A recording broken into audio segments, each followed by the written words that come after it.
दोस्तों, हमारा मन बहुत चंचल है। मन को वश में करना ये हमारे मन के ऊपर ही डिपेंड करता है। चलिए थोड़ा इस बात पर एक कहानी सुनते हैं जो बुद्ध की कहानियों में से एक है। इस कहानी के पीछे को तर्क अगर आप समझ गए तो आपका मन काबू में हो सकता है। पहली बार जब इस कहानी को मैंने पढ़ा तो मुझे इसका तर्क समझ में नहीं आया, लेकिन इसका भाव प्रेरणादायी है। एक बार महात्मा बुद्ध किसी नगर से गुजर रहे थे। बुद्ध की नजर एक कपड़े के व्यापारी पर पड़ी जो दुखी और हताश था। बुद्ध चलकर उनके पास गए और पूछा कि हे भंते, तुम उतनी उदास क्यों हो? अगर तुम मुझे अपनी चिंता का विषय बताओ तो मैं तुम्हारी कुछ मदद कर सकता हूं।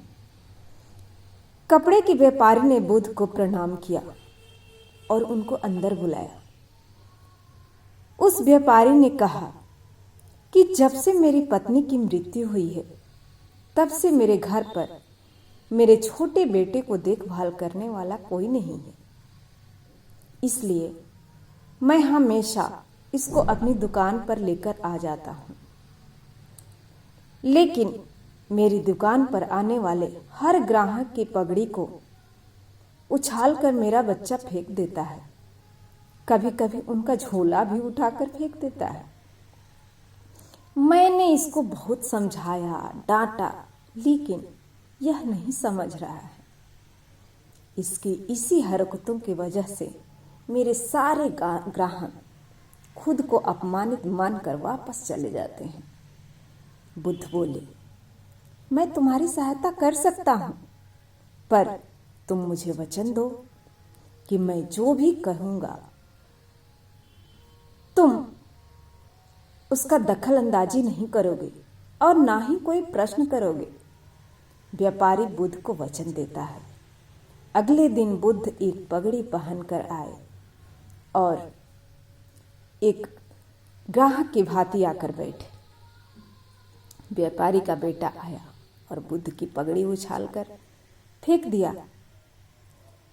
महात्मा बुद्ध मुस्कुराए, क्योंकि उनका स्वभाव ही मुस्कुराना था, और कहा, बहुत अच्छा, जाओ उस पगड़ी को वापस लेकर आओ। वह बच्चा दौड़कर गया और पगड़ी लाकर बुद्ध को दे दिया। अगले दिन बुद्ध खुद कुल्हाड़ी और एक लकड़ी लेकर आए। उस लड़के ने फिर से उस पगड़ी को, उनका पगड़ी उछाल दी। बुद्ध ने उस लड़के को कुल्हाड़ी और लकड़ी दे दी और कहा कि जाओ इस लकड़ी को काटो। व्यापारी को थोड़ा सा डर लग रहा था, क्योंकि उनका बेटा था, कि कहीं उस लड़के को चोट नहीं आ जाए, लेकिन उसको अपना वचन याद था, क्योंकि रोक टोक नहीं करना था उसे। 7 दिन तक महात्मा बुद्ध कोई न कोई नया काम लेकर आते और उस लड़के से करवाते। शीघ्र ही वह लड़का भूल गया कि उसको किसी की पगड़ी उछालनी है। व्यापारी बहुत खुश हुआ और बुद्ध को धन्यवाद दिया।